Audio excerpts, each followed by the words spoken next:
So what's up YouTube? What's up? It's your boy Mutesatech. So iminsi myinshi abantu mwakomeje kunyandikira mumbaza kuri new features on WhatsApp. WhatsApp ubu ngubu yazanye features yenda kumera nk'iya Facebook cyangwa se izindi social medias. Iyo feature nta yindi niyo kuba wafata indirimbo ukaba wayishyira kuri story wenda nimba ugiye gupostinga for example nk'ifoto ukaba wayipostinga ifite indirimbo as background music utiri ujya kubihuzahuza mu bundi buryo bwari bwo bwose. So rero ushobora kwibaza ngo bikora gute? Niyo mpamvu ndahanga kugira ngo mbikwereke ukuntu bigenda. So wowe make sure ko wakoze subscribe kugira ngo tujye dukomeza tubane kuri no channel ya Mutesatech link. Ugize ikibazo cyaricyo cyose ushobora kunyandikira ngaho muri comment section nkaba nagusubiza, cyangwa se ukandika kuri izo nimero za WhatsApp ziri aho hasi muri video description nkaba nagusubiza ikibazo cyaricyo cyose, inyunganizi cyangwa se igitekerezo, nta kibazo. So rero step number 1, ikintu usabwa urumva kugira ngo ibintu ubikore, urumva ikintu cya mbere usabwa ni WhatsApp. Ikintu urumva ugomba kuba ufite WhatsApp, ngiyi ndayifite. So in the next step turayifungura. Ngewe kugira ngo ubone access bisaba gushyiramo password, gushyiramo my password, then ubu ngubu turi muri WhatsApp yacu. So nurangiza rero urakanda ahangaha nk'ibisanzwe aho dukanda tugiye kuba twashyira ikintu kuri story nyine bisanzwe, ariho ahangaha handitse updates, tuhakande. So nitumara kuhakanda ikintu ahangaha kiraba gikurikiraho tuhita tuza ahangaha. Ni ibintu ntibisanzwe, nta kintu kigoranye kirimo. Tuhita tuza hano hejuru handitse add status, tuhakande.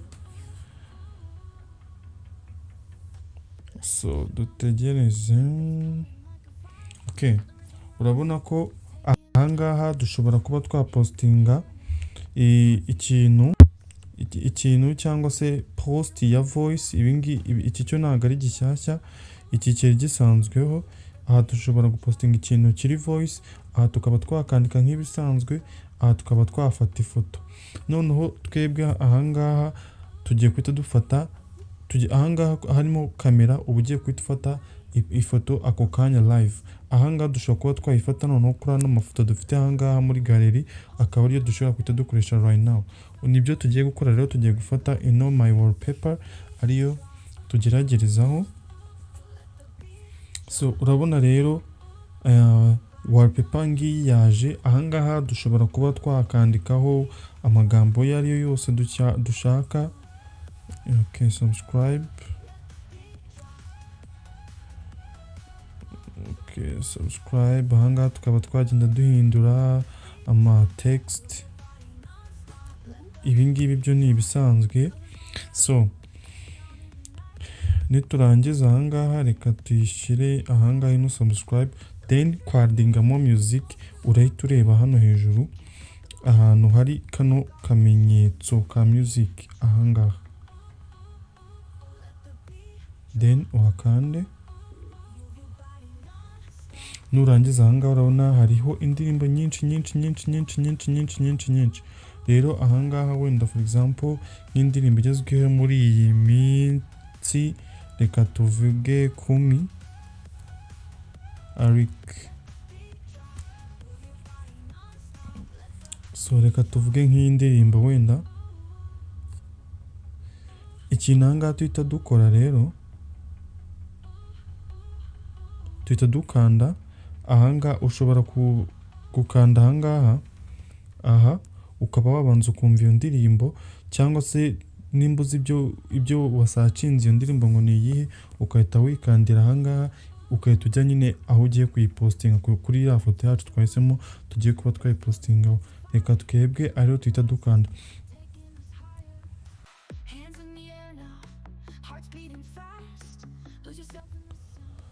Okay, rero kubera ikibazo cya copyright niyo mpamvu nayistopinze, ariko indirimbo dore yagezeho.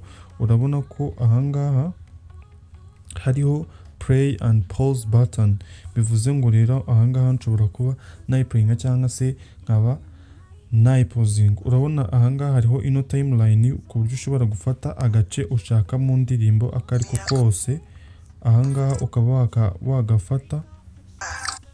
Urabona kuri ino timeline hano hasi, iyi ngiyi niyo izajya idufasha kuba twagenda dufata agace k'indirimbo aho tugashaka.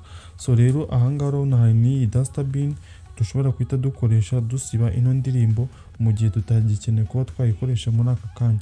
Nitubisoza rero ibi byose twasoje gukora post yacu, nk'ibisanzwe ikintu twita twikorera nta kindi ni ukwita dukanda done button kugira ngo ibe added to our status. Done.